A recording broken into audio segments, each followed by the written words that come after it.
Welcome to another episode of Real Estate, Real Life, Real Talk, Real Live with the Real Secrets of Money with your host, myself, Damon the Agent. I want to thank each and every one of you for joining me today. Hold on for 1 second because I have a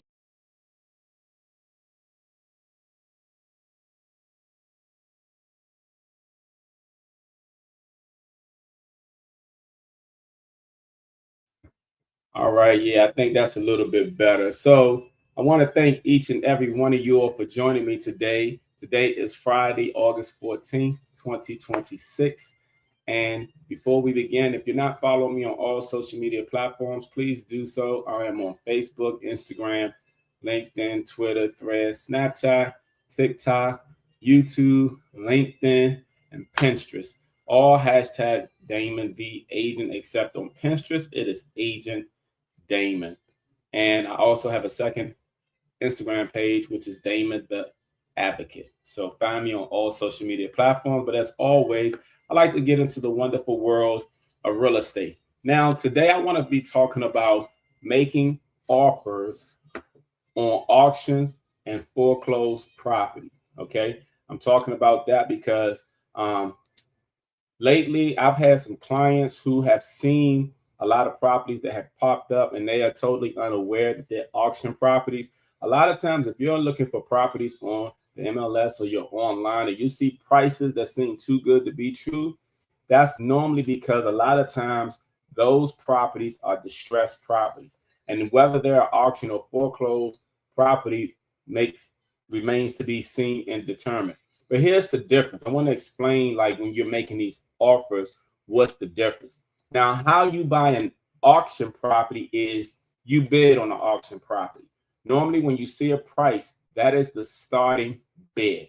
And also, in many cases, when it pertains to auction properties, when you are making offers, you have to put down a security deposit of at least 10% up front with cash or certified funds. So, for example, if you see something that says 325, for example, and you're doing a starting bid, okay, and you actually go to the auction, whether it's at the courthouse or whatever, you have to put down 10%, which will be 32,500.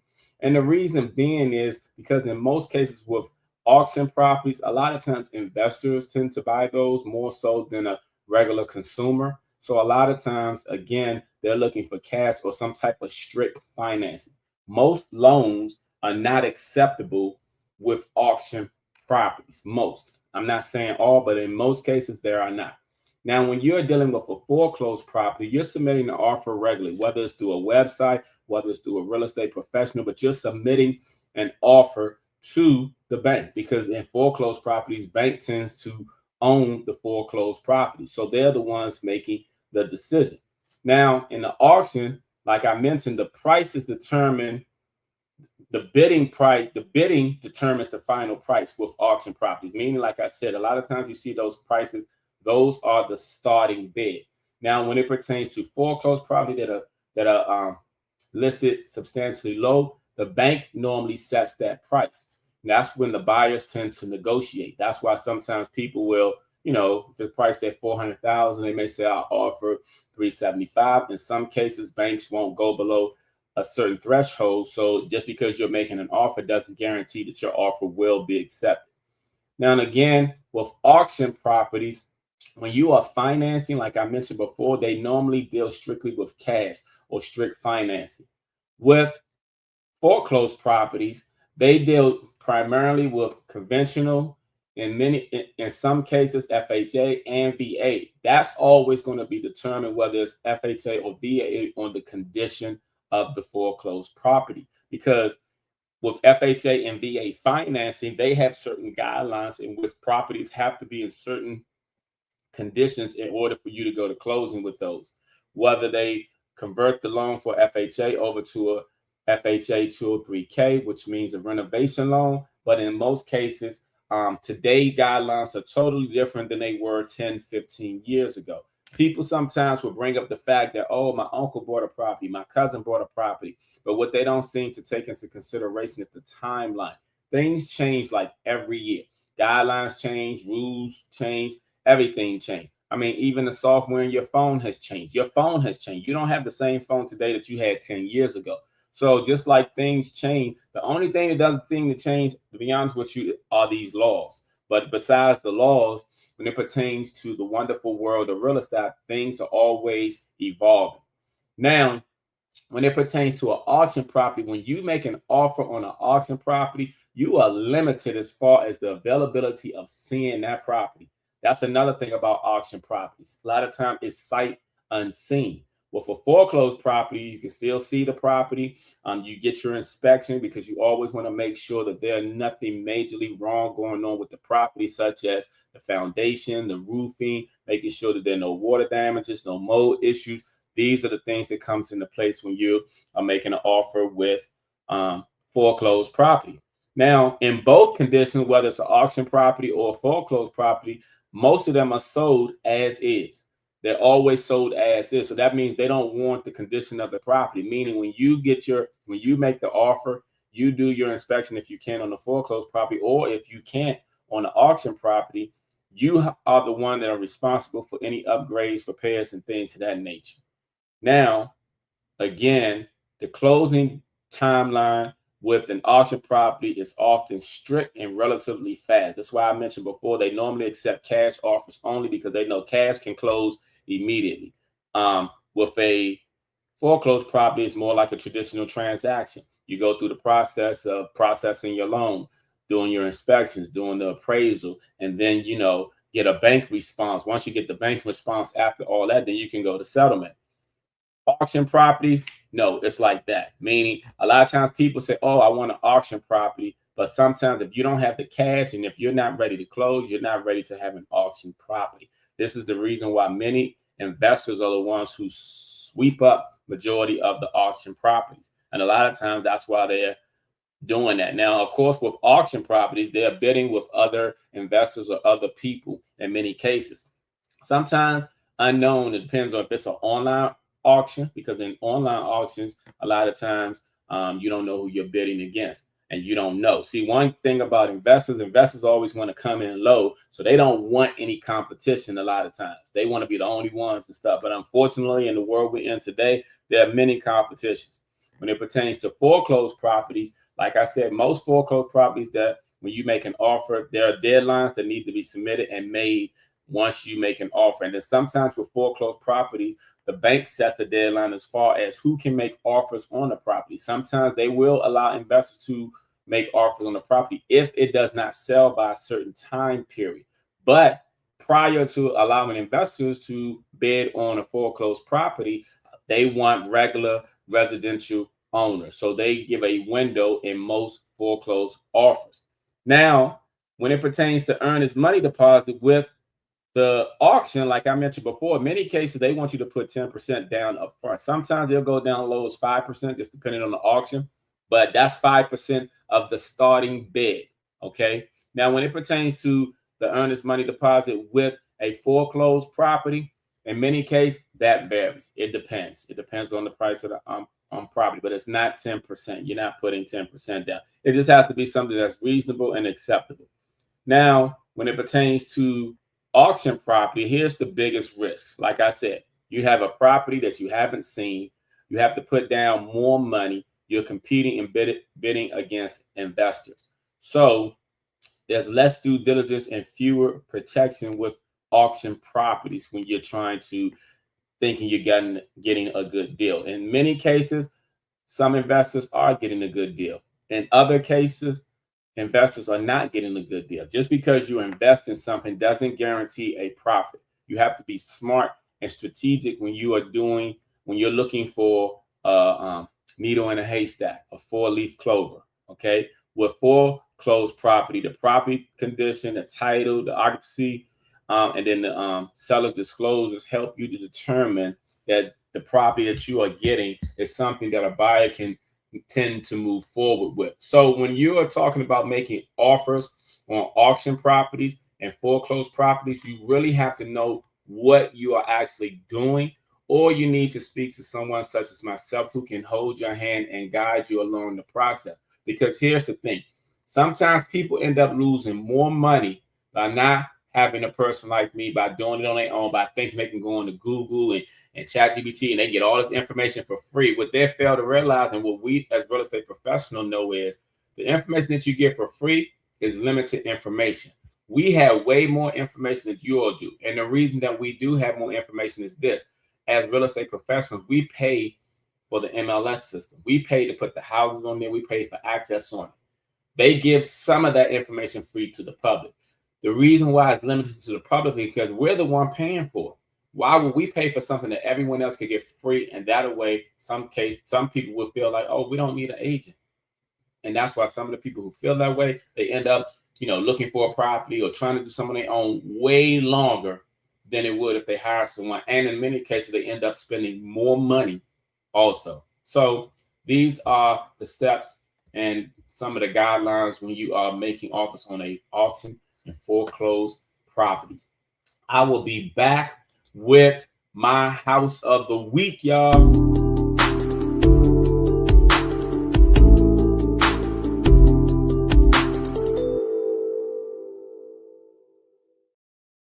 All right, now here's the thing, y'all. This house of the week that I'm about to show you all is actually a business that I'm actually putting on the market tomorrow. Okay, it's a daycare center. And here's the thing: if you want a daycare center, hold on, where is it at? If you want a daycare center in Prince George's County, this is it. And guess what, y'all? You're gonna love, love, love this. All right. And the reason why I say that you're gonna love this is because the fact is that this property right here comes already with like generally everything in it. If you're a person who's looking to get a daycare center and you want to have all of the things in it, let me just tell you like this: this is an exclusive, rare business opportunity. Bring your vision and take advantage of this unique commercial property currently configured as a daycare slash child care facility with much of what you need already in place. Whether you're looking to establish or expand a child care operation, educational center, learning facility, community-based organization, or explore another permitted commercial use, this property offers tremendous potential.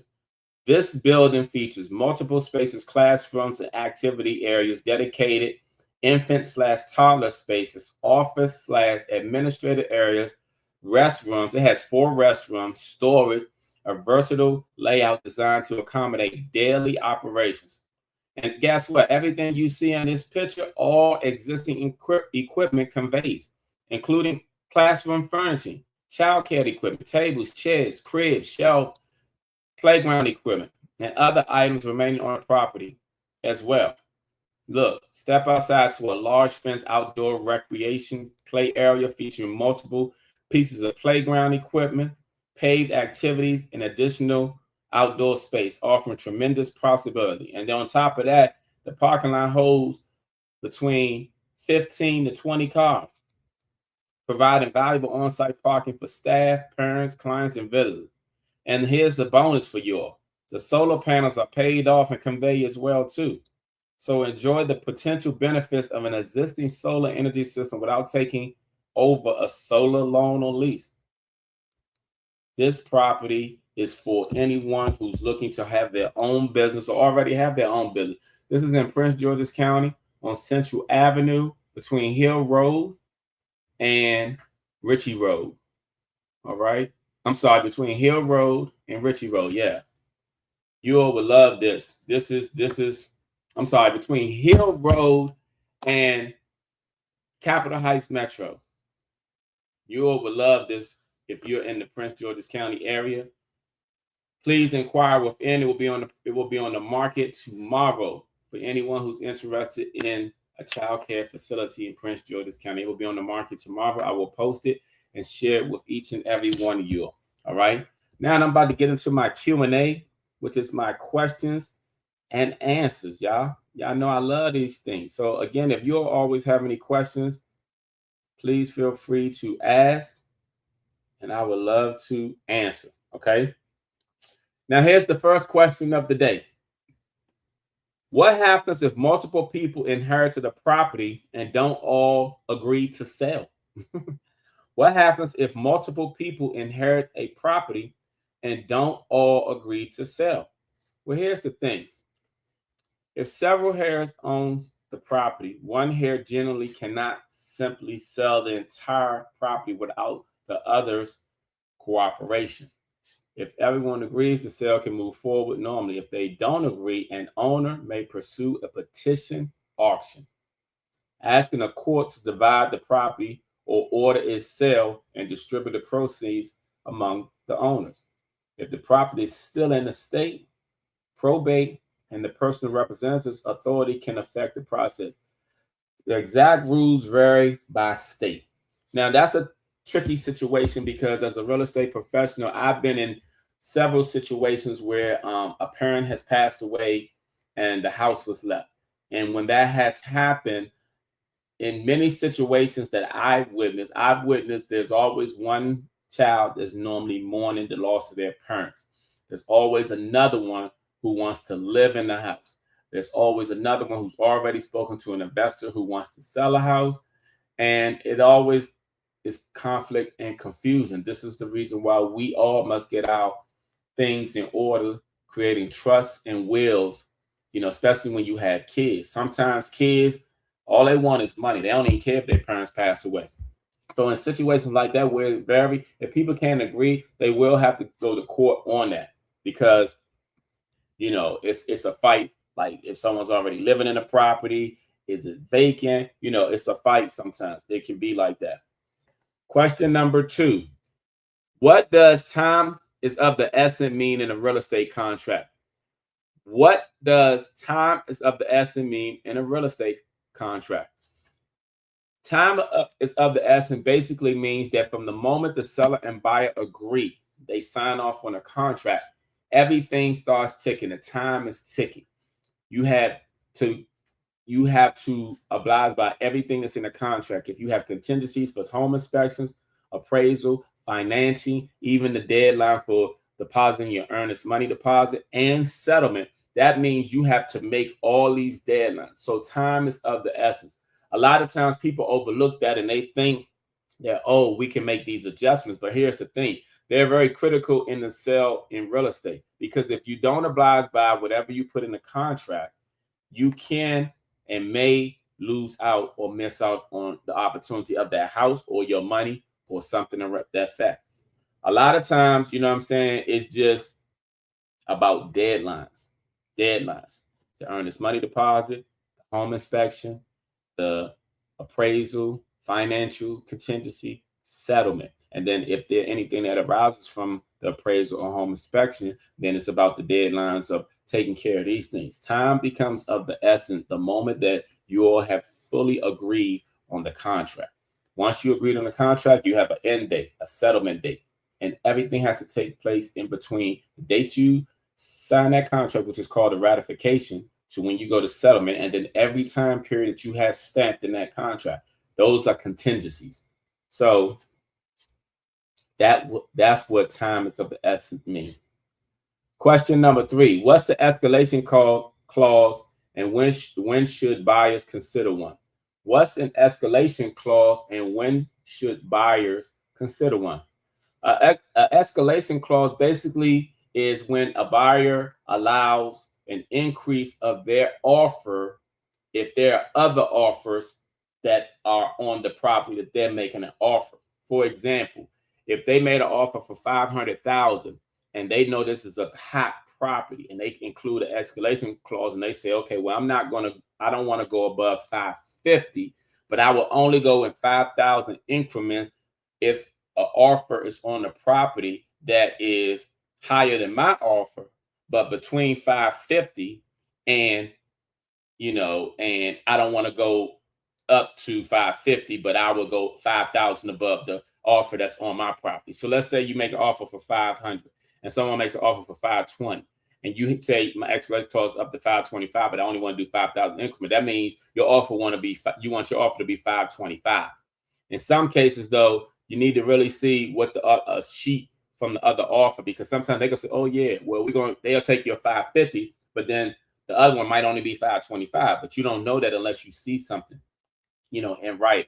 So escalation clause is basically when a buyer makes an offer, they put a clause that if another offer comes in, that they're willing to go up to a certain price point, but in certain increments. That's what the escalation clause is. Number 4, what's a rent back agreement and what risks come with it? A rent back agreement is a post-settlement occupancy agreement. This is basically when the house is sold. The owner, the seller of the house, is renting the house back from the new buyer. And you ask what risks come with that? The risk that can come with that is if the seller decides to not leave, and let's say you give a 30-day rent back, and then after 30 days, 45 days, they say, oh no, I want to keep my house. That's the risk that can come with it. And then if any other damages occur, but a lot of times before the rent back is done, it's an agreement that is signed between the seller and the buyer to make sure that things like that doesn't occur. That's what a rent back is. Number 5, can the buyer ask for money instead of repairs? Yes. Let me read that again. Can the buyer ask for money instead of repairs? And the answer is yes, depending on a contract and the lender rules. The lender rules play a huge role, meaning, for example, in some cases, buyers cannot get over a certain amount of closing costs, a certain amount. So, for example, let's say hypothetically they got the maximum amount that's allowed for their loan from the seller. Then it's tricky. No, they really can't get anything, no money back. But let's say it's less than that. Then yes, they can do that. Instead of getting the repairs, then they can get the money. But normally the money is credited towards them so that their money they can use for whatever they need to do. All right. Those are 5 great questions. 5 great questions. I thank you all. Now, look, I'm going to be back with my topic of the day in 1 second.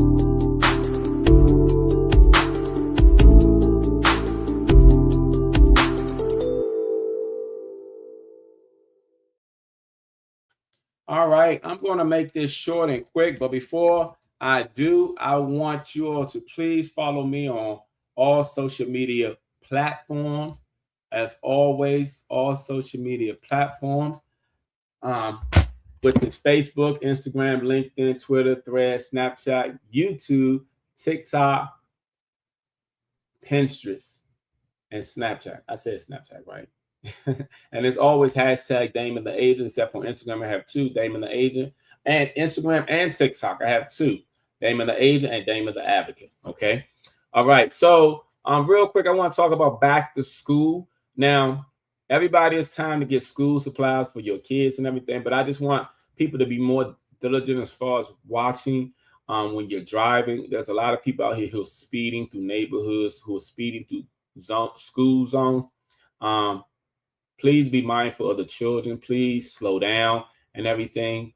Also, please, when it pertains to taking your kids back to school, please make sure your kids get the proper sleep, that they're going to bed early so they're not tired in school. Use all resources that are out there. In many states and many counties, they have resources for school supplies, for food during the school year for children. Please be mindful of these things. And please, parents, please read with your kids at least, if you can't do it because of your schedule every day, please try to do it at least once a week. Reading is fundamental. And there's a lot of grown adults right now who are really illiterate. They really can't read. They can argue, they can debate, they can talk, they can give their viewpoint on stuff, but they can't pronunciate a word. We want our children to be great leaders of the future. We want them to understand that they are the leaders of the world. But at the same time, we want to emphasize the importance of education. I think a lot of times education gets lost. A lot of parents just drop their kids off because they don't want to be bothered or they want free time. But truth be told, education is the key to everything. The more you learn, the more you earn. The smarter you are, the more wealth you would get because you're smart enough to get it. Going to school for a fashion contest is, it's not teaching here, because when it's all said and done, the way you look fashionably is not going to pay your bills in most people's cases. I just want to say that, please, it's all about the children going back to school. Take the time for them. Football season is about to begin. In about 2 months, it'll be cool again. Just seemed like it got warm 2 months ago. Time is flying. We're in August right now, mid-August. Next thing you know, it'll be mid-September, October, November, December. It'll be 2027. I'm just saying, you all, please look out for the children. And I want to briefly share with you all a financial tip. Did you all know that an IUL can help fund investments in your life? Here's the thing. An IUL is an index universal life policy, but what people fail to realize is it accumulates cash value in your policy, and you can pull from your policy when you need money, if something is going on. Not right away now, let me tell you this, normally within about 2 to 3 years, but it's a great asset and tool to have, because think about this. You're paying on your car note, you're paying on your rent or your mortgage, you're paying on your credit cards for more than 2-3 years. A lot of times you can't pull, unless you have a home to pull equity out. Many times you can't pull stuff from there. You just paid. This is an investment in yourself. An IUL is a life benefits. People tend to look at life insurance policies as death benefits, but this is a life benefit. I want you all to really think about an IUL, and you can Google it or chat GPT. Either way, after you do that, please get back in contact with me so we can talk further about it, because I have more insight to share with you when it pertains to an IUL. Now, outside of that, I want to thank you all for joining me. Don't forget about the kids. And you all know I like to end with this commercial. But guess what, y'all? I got a new commercial that I'm going to be putting up next week. You know what? Should I do it now? Let me see. Can I do it now? No. Let me see. Can I do it now? I want to see if I can do it now. Hold on. I want to see if I can do it now. Hold on. Yeah, I'm going to show it to you all now. Hold on. I'm going to show it to you all now. Y'all ready? There you go. Whether it's here in Annapolis, Maryland, downtown Silver Spring, in Rockville, Maryland, in Tyson's Corner, Arlington County, such as the courthouse, in Pentagon City, in Founders Park, in Old Alexandria, Virginia, which is next to DCA National Airport, at Prince George's County of Circuit Courts in Upper Marlboro, at the Showplace Arena in Upper Marlboro, Maryland, or whether it's here in my hometown, the nation's capital, Washington, D.C. Every house I touch turns to sold.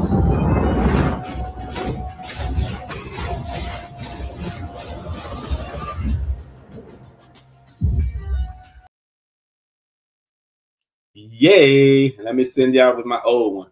All right, you all have a great weekend. Thank you all for joining me. I appreciate you all. Have a great weekend and see you all soon. We sure could use the money. Time for some upgrades. We're pregnant. Oh my goodness, I need to downsize. We buy houses for cash as is.